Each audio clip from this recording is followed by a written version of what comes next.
que Jesus é das informações dele que mais nos toca a alma e que às vezes deixa alguma lacuna, né, que a gente fica sem entender o porquê ele diz.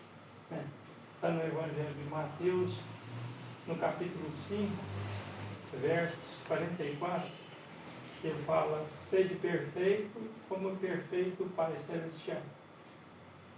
A gente aqui na Terra, a gente ainda está num estágio ainda quase primário de consciência, e muitas vezes a gente fica sem entender por que o Cristo tinha convidado a gente a ser perfeito.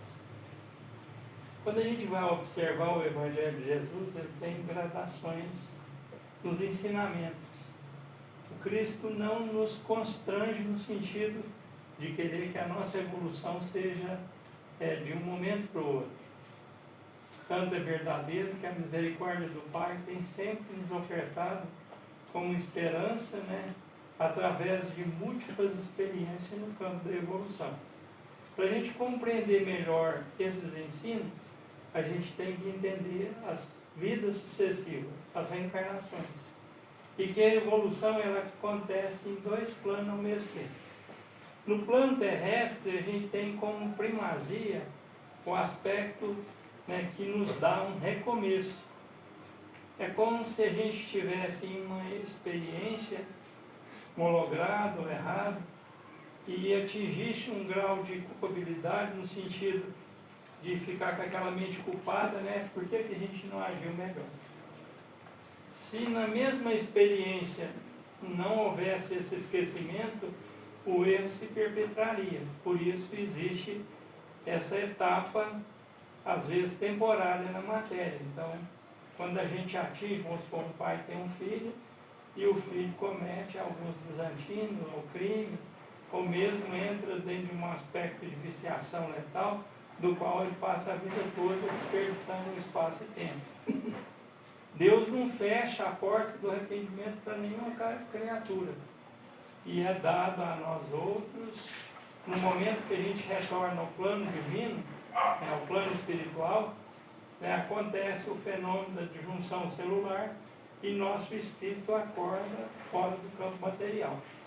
Toda aquela realidade que a gente construiu aqui no mundo, que foi de forma, às vezes, inconsciente, chegando lá, muitos de nós, recobrando a lucidez, vê o tempo perdido. Ali há uma dor, um desespero, mas a gente é agraciado por seres de luz, que antecede a nós no nascimento e que envolve a nós depois do túmulo. Eles nos mostram com realidade aquilo que nos ocorreu. Muitos de nós recebem aquelas informações, mas muitos passam período de perturbação, às vezes imenso, fora do campo material, através da desencarnação. O remorso vem aquela necessidade de reparação, aí a gente recebe esses seres divinos, eles reprogramam o nosso estado, através de uma nova experiência. Geralmente isso ocorre aí num período mais longo, junta todas aquelas pessoas que estavam em curso naquelas dificuldades, Deus nos dá como que um apagar de consciência, a gente vem pelas bênçãos do crescimento e nasce nesse mundo. Nascendo aqui, a gente recebe instrução através de pessoas queridas, em primeiro momento, os nossos pais, A gente tem que reestruturar a consciência quase que do zero. A gente aprende a andar, a falar, é estimulado através de 1000 princípios de coisas boas, que nossos pais vão nos ensinando, vão nos orientando. Posterior a isso, a gente recebe a instrução dos nossos professores, na educação da nossa consciência, no campo escolar, e recebe também por parte do mundo, através da experimentação, muitas oportunidades de crescimento. É bem verdade que todos esses processos do qual a gente errou, eles vão retroagir conosco. Se numa experiência eu feri, magoei, prejudiquei, o que vai acontecer? Quando eu fiz isso, não me ocasionou nenhum mal-estar. porque eu estava fazendo com o outro. O que a pedagogia divina faz? A transposição de realidade. Eu agora vou ser invertido na posição.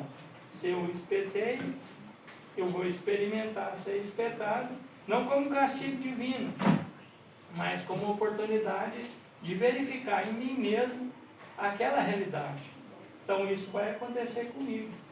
Eu vou passar por essa experiência dolorosa da mesma forma que eu quis passar. Né? E no sentido, quando Cristo nos convida a ser perfeitos, Ele está mostrando para nós que toda a ação que a gente projetar aqui nesse mundo, quanto melhor a gente fazer ela de forma mais correta, melhor será o nosso destino. Porque muitas pessoas pensam, mas acontecem coisas e eu não consigo reverter. É bem verdade, porque esses acontecimentos, muitos deles vêm de existências anteriores. Por isso que a gente precisa ficar atento e dar o nosso melhor. Senão ele poderia falar assim, nesse versículo, né? Faça mais ou menos, ou faça de acordo com o que você dá conta. Mas ele não está falando assim, ele está falando sede perfeito, como perfeito é o Pai Celestial. Ele está mostrando para nós que quanto melhor a gente agirmos, melhor será o nosso destino. Então, a nossa realidade, ela é construída a partir do nosso esforço, daquilo que a gente empenha para melhorar. Né? Vamos supor que tem acontecimentos que a gente não vai dar conta de mudar eles, porque a gente já... É como se a gente tivesse tirado um projétil, esse projétil segue um curso. Em um determinado momento da nossa existência, aquele curso vai chegar. Só que o amparo divino vem anterior a esse curso e vem trabalhar nossa mente, o nosso coração, dando-nos a oportunidade de entender a vida de forma melhor, para que quando chegar aquele momento, aquilo seja atenuado. A gente vai ver também no Evangelho de Jesus, ele nos explicando que o amor cobre a multidão dos nossos erros. Quer dizer, a partir do momento que eu compreendo aquilo que eu fiz foi errado e começo na lei de arrependimento e reparação, eu vou entrar, né, nesse processo de atenuação daquilo que eu já criei. Não tem jeito de tirar de tudo, né, que no Evangelho também nos explica, né? Seremos perdoados, porém não limpos. Aqui, quando retrata esse aspecto aí, está mostrando para nós que parte daquela realidade que a gente criou, ela precisa ser revertida sobre nós, não como forma de castigo, mas para nos mostrar que doeu, que feriu, que machucou, que prejudicou. Né? Então as leis divinas vêm fazendo com que a nossa consciência cresça. Né? Para que a gente tenha noção dessa evolução, desse aperfeiçoamento, a gente vem lá do mineral. Do mineral, milhões de anos foi acometido, até a gente chegar no vegetal. Do vegetal, mais milhões e milhões de anos, até a gente chegar na condição, né, do animal. E do animal, toda a gama de instinto, né, ela vai voltar na fase seguinte, na parte hominal. Nessa fase, toda aquela realidade de experiência, ela vai ser revertida. Por isso que ela precisa ser educada, planificada. Porque no animal não há inteligência e há menos sentimento. Na parte do homem já começa a surgir o sentimento e a inteligência vai coordenar esses sentimentos para a gente entender.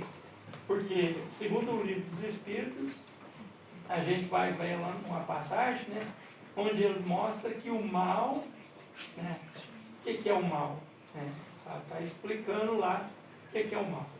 Às vezes o mal, ela transporta o interesse pessoal.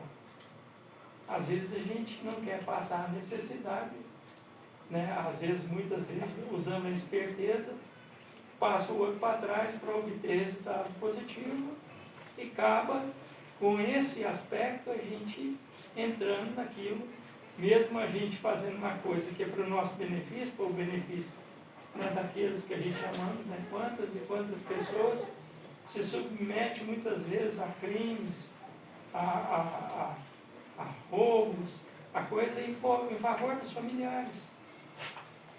Né? Mas As leis divinas, ela complementa o resultado coletivo. O bem e o mal é aquilo que faz bem para toda a coletividade. O mal seria aquilo que só nos beneficiasse. Então, daí a resposta dos espíritos nesse sentido. E muitas vezes, em detrimento à realidade do outro, a gente acaba comprometendo o nosso próprio espírito. Porque o pai é pai nosso e pai do outro. Muitas vezes a gente fala na inocência, né? A gente vai fazer um negócio.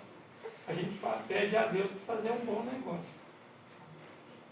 O interesse nosso é que aquilo faça bem para nós, com o qual a gente deveria pensar no bem coletivo. Uma coisa que fosse boa para mim e boa para o outro, para que o progresso ele fosse estabelecido de uma forma mais plena, mais equânime. Né? A palavrinha equânime, quase pouco aplicada no dicionário, né? Moral do ser humano, né? É aquilo que traz igualdade para todos, que traz uma justiça mais plena na realização dos valores.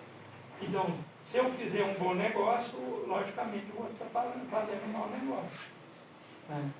E às vezes até, quantas e quantas vezes a pessoa vai comprar um objeto, ou uma coisa, a pessoa supervaloriza o objeto, ou desvaloriza o objeto do outro para comprar do outro, para tirar proveito do outro. As leis divinas, elas interpenetram tudo.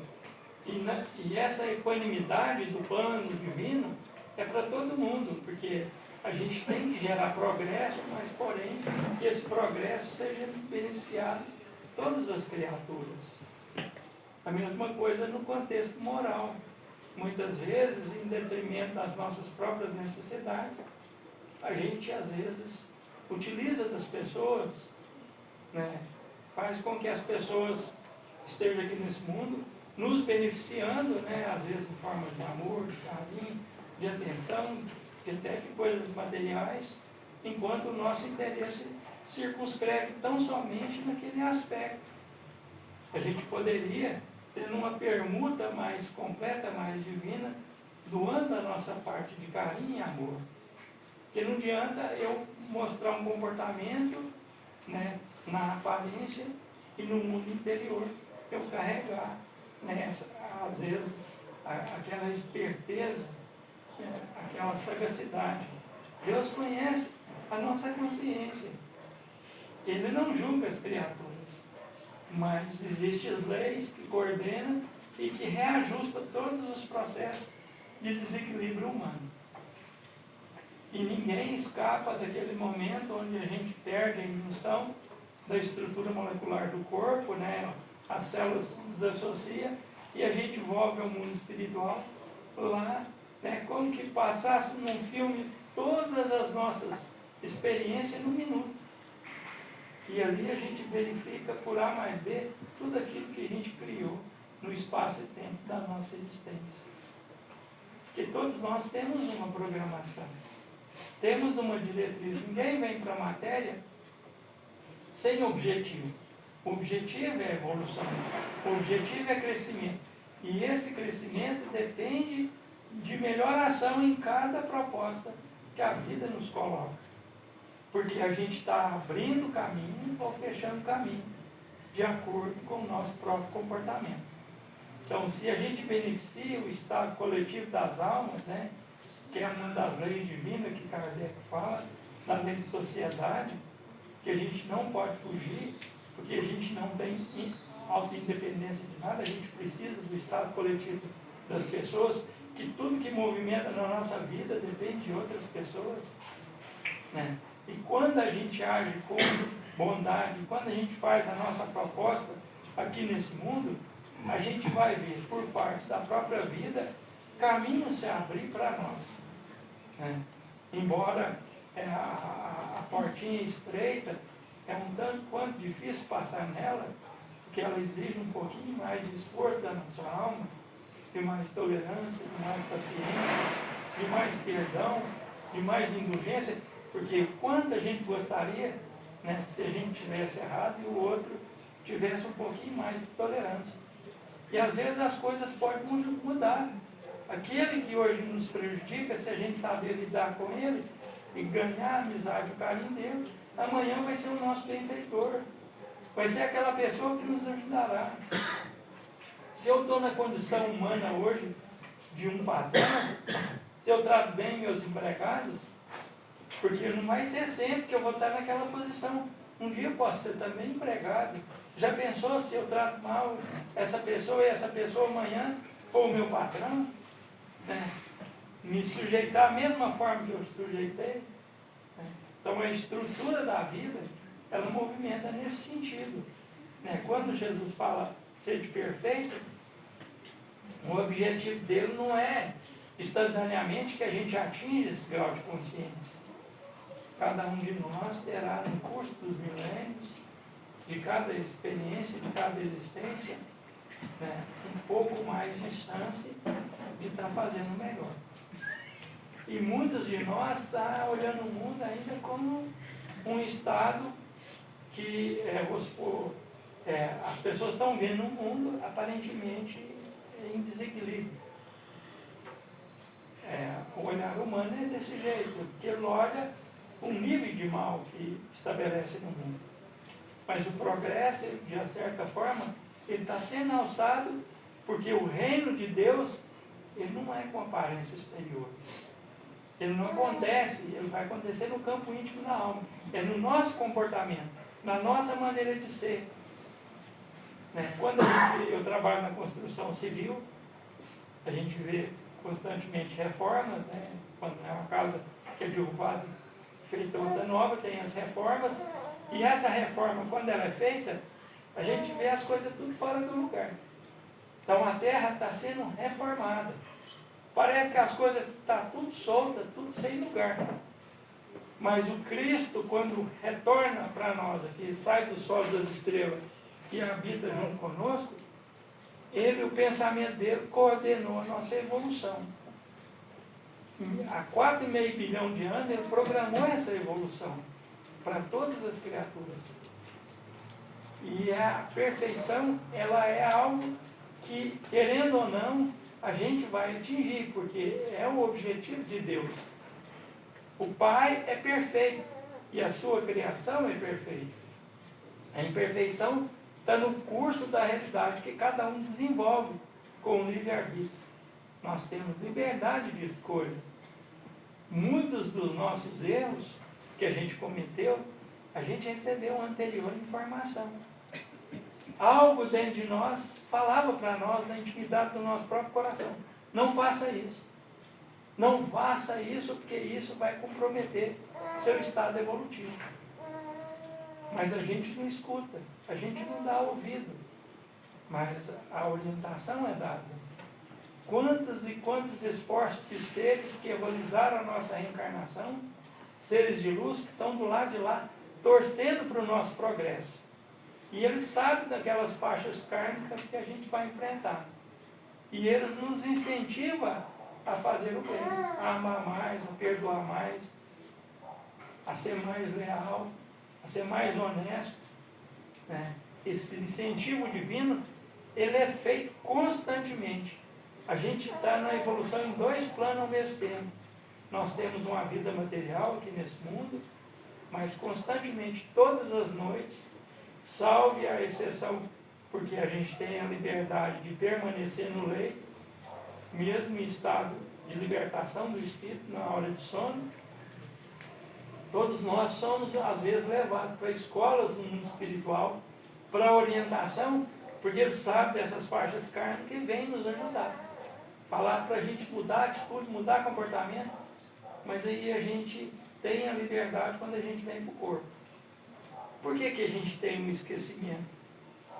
Porque a continuidade da consciência nos daria a perpetuidade do erro.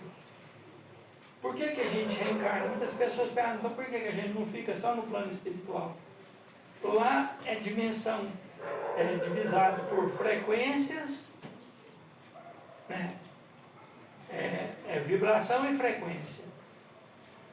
Para a gente entender isso, aqui está a pessoa evoluída e a menos evoluída no mesmo plano. A gente tem mais oportunidade de crescimento. Do lado de lá, não. Lá a gente está por dimensões de frequência. Então, aquele que está na frequência negativa, ele fica naquela dimensão mais atrasada. O contato dele é mais com os seres sem consciência. Por isso que não fica só do lado de lá. Nós temos necessidade de novas experiências. Enquanto a gente reencarna, aqui a gente vai estar lá, uma pessoa mais graduada, a gente às vezes tem contato com pessoas angélicas, com pessoas boas, que às vezes caminham no mundo, nos incentivando no anonimato bem. Pessoas que nos dão diretrizes, né? A gente tem 3 sistemas de percepção na alma. Um é o coeficiente material, que é o intelectual. É um elemento que nós agregamos através de experiências de repetição. É mais ou menos igual o papagaio, só que um pouco mais aguçado no sentido de agregar valor. A consciência intelectual ela vai sendo desenvolvida ao longo do processo de aperfeiçoamento. E a gente tem também o coeficiente emocional, que é outra inteligência, que nos dá a prevalência de adquirir valores através de uma resistência. Esse coeficiente emocional é que nos faz resistir ao mal, ou resistir os aspectos daquilo que pode constranger a nossa evolução aqui na Terra. Então, por exemplo, uma pessoa está lá no 19º andar, dá um incêndio. O coeficiente intelectual, ele é apagado, porque a gente volta numa inconsciência e a pessoa, às vezes, sem a realidade do desespero, ela vai lá na janelinha e pula. Porque ela não desenvolveu aquele aspecto de observação e de tranquilidade em meio às dificuldades. Então, para ela, tudo que ocorre, ela vai para uma coisa que vai libertar ela momentaneamente, mas que ao mesmo tempo vai tirar dela a vida. Com o coeficiente emocional, com o qualificativo do Cristo, através da evolução dessa moralidade, a gente vai estar vivendo esses aspectos de maior dificuldade, não sem dificuldade, mas com mais tranquilidade. Se eu vou morrer, tudo bem. Mas eu vou procurar uma maneira de eu me libertar. Então eu vou procurar uma forma de eu sair do incêndio. Cadê o extintor? Então a gente vai procurar algo a mais. E o coeficiente espiritual ainda é mais evoluído, que é dos seres com mais perfeição. Eles conseguem, no conjunto daquelas realidades, observar tudo isso, né? E verificar aquilo que é de vital importância para a nossa alma. Porque muitas vezes nós tentamos nos manter na estrutura, mesmo que ela não tenha condição. Né? Às vezes a gente perreia no corpo, né? Quantos espíritos que às vezes poderia ter libertado do casulo e às vezes fica preso a nível de emoção, com dom de um pai, de uma mãe, de um filho. Né? Fica segregado naquela injunção material, né? Sempre que já poderia estar liberto da estrutura material. O plano divino não constrange ninguém. Cada um é dado livre-arbítrio e a pessoa, tendo mérito, ela às vezes pode manter dentro da estrutura. A gente vê em experiência em livros, seres que vêm de outras esferas siderais, né? Já estão em outros planetas, vêm na Terra para auxiliar os que estão aqui. Às vezes, o auxílio vai ser, naquele momento, vai ser quase nada. Mas eles se auto-sacrificam e vêm. Mas eles são orientados, são advertidos, né? Você vai, mas lá não vai conseguir muita coisa. Mas eles, né, vêm no intuito de nos ajudar. Então essa inteligência espiritual nos possibilita essa visão mais alargada das experiências. Esse ser perfeito é porque a gente vai ter gradação de evolução. Agora, essas cobranças, né, que a gente às vezes tem uns com os outros, no sentido de querer que o outro tenha ação melhor, enquanto a gente age pior. Eu quero que o outro seja honesto, mas eu sou desonesto. Eu quero que o outro seja justo, mas eu sou injusto. Será que eu vou alcançar esse parâmetro agindo de forma não equivalente, né? Jesus falava, na medida que medir os vossos semelhantes, os serão também medidos. Na medida que você abre caminho e possibilidade para o outro, a vida vai abrir caminho e possibilidade para a gente. Então, o ser perfeito não é ruim no sentido de tirar de nós a liberdade, né, de poder errar. Mas ele está mostrando, né, no próprio livro dos Espíritos a gente vai ver também, que atrás de cada imperfeição nossa, a dor e sofrimento. Então ninguém vai passar aqui na Terra vivendo sobre possível livre-arbítrio, né, que Deus está nos doando, essa liberdade. Qual seria a liberdade? Né? No livro dos Espíritos a gente vai compreender que a liberdade é para fazer o melhor, para que a gente não tenha tantos embaraços no processo de crescimento. Porque quanto melhor eu ajo, né, é para fazer o bem que o livre-arbítrio existe. Mas nós usamos ele para o interesse pessoal e às vezes comprometemos a nossa alma através de invigilância própria nossa. Aí na hora da prática da realidade, o nosso espírito está absorto, a gente não passa por lei de consequência, porque Deus não é punitivo, ele é educativo. Parece até que o plano divino está dando elasticidade para o mal. A gente vê no mundo aí, muitas vezes a pessoa fica até contrariada, parece que o mundo é tudo injusto. Mas não existe isso, porque tudo que o homem semeia, ele terá, de algum momento, ter que estar envolvendo aquela mesma realidade.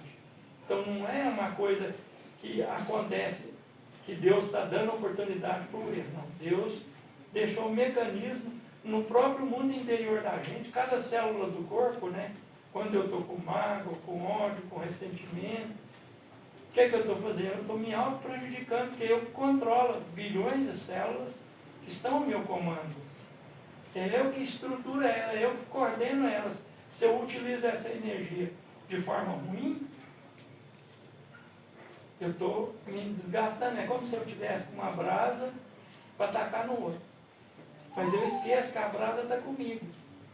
E quanto mais tempo eu guardo essa brasa, a mágoa, o ódio, a raiva, né, o ciúme, a maledicência, quanto mais eu guardo isso na alma, mais eu me autodestruo. Né? Então o objetivo de Jesus, quando ele pede para a gente ser perfeito, como o perfeito Pai Celestial, é nesse sentido. Da gente estar fazendo o melhor que a gente pode. Esforçar de verdade. É como que a gente vai pegar um peso, né? Ela pratica o exercício, está mais fortando. Ela praticar o exercício dela, ela vai ter que ir aperfeiçoar a musculatura, para ela pegar cada vez mais peso. Mas nós está querendo, o problema nós está querendo a facilidade, nós queremos que o outro, né, como acontece muitas vezes na estrutura dos benefícios, né, que um aposentado vai lá buscar seu dinheirinho, né, ele vai lá no caixa e antes de chegar no caixa vem o ladrão e toma o dinheirinho dele. Ele trabalhou toda uma vida de experiência de trabalho, de sacrifício, para receber aquele dinheirinho. O outro, às vezes, no mínimo esforço, vai lá e toma o dinheirinho dele. A lei não desconhece isso, ela percebe, né, com amplitude aquele que já tem isso em pauta, como o outro que está fazendo aquele erro.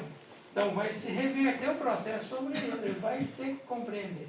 E muitas vezes ela é submetida também, né, a um desequilíbrio, a uma injustiça, porque ele cometeu ela retorna sobre ele. Não como forma de castigo. Mas Deus dá elasticidade. Por isso que a gente fala que às vezes o outro pensa, mas o mal não tem reparação, não tem complementação, mas não é verdade.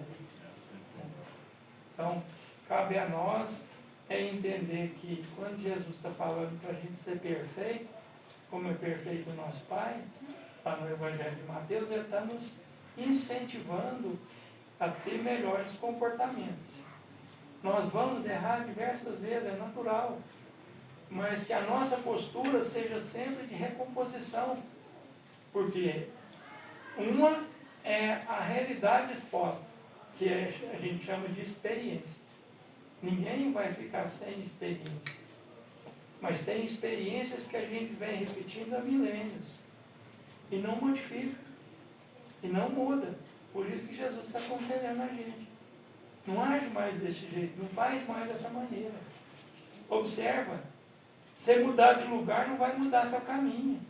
Porque tem muita gente que fala, Às vezes está com uma pessoa, a pessoa age de uma maneira, ela quer mudar, quer o caminho para ficar ali com aquela pessoa. Tudo que é nosso vai conosco em qualquer lugar que a gente for. Não tem como a gente estabelecer norma de equilíbrio, né? Não achar que o outro que tem o poder da nossa felicidade ou infelicidade. Tudo está nas nossas mãos, está no nosso comportamento. Agora, se a gente harmonizar com o todo, né, vai ser aberto caminhos para nós ao infinito. Nós teremos inúmeras possibilidades de crescimento. Mas para aquele que erra, Deus dá novas experiências. Não tem jeito da gente apagar aquilo que a gente fez, mas tem jeito da gente corrigir nas propostas seguintes, nas realidades seguintes. Que a vida é cíclica e tem alguns ciclos que se repetem. Volve ao mesmo princípio. Né? Os patriarcas antigos da Cabala ensinavam para nós. Né? Os ciclos, né? Vamos supor, cada 7 anos acontece algo. Então, de 0 a 7 acontece, tem uma primazinha de coisa. Dos 7 ao 14, mais um. Dos 14 aos 21 e assim subsequente. Deus vai dando oportunidade. As aulas, elas vão se repetindo se a gente não aprende a lição. Mas chega um momento que a gente negligenciou tudo, vem a desencarnação. E nela a gente faz uma recalculação de rota, que vem tudo na nossa alma, na nossa mente, né, durante aquele período de desencarne. Por isso que eles chamam os momentos de perturbação. Que dói, gente, dói na alma a gente pensar que a gente poderia ter feito melhor, que nós possamos seguir os ensinamentos do Cristo, né, em essência, em espírito e verdade, nesse mundo, vivendo um pouquinho melhor, aonde a gente estiver, com quem a gente estiver. A gente vai errar com eles, vai. Eles vão errar conosco, vai. Por isso que a gente tem que ter indulgência, ciência, porque a gente ainda está no mundo e nós não concluímos o curso. Que a paz de Jesus nos ilumine e nos abençoe a todos. Assim seja.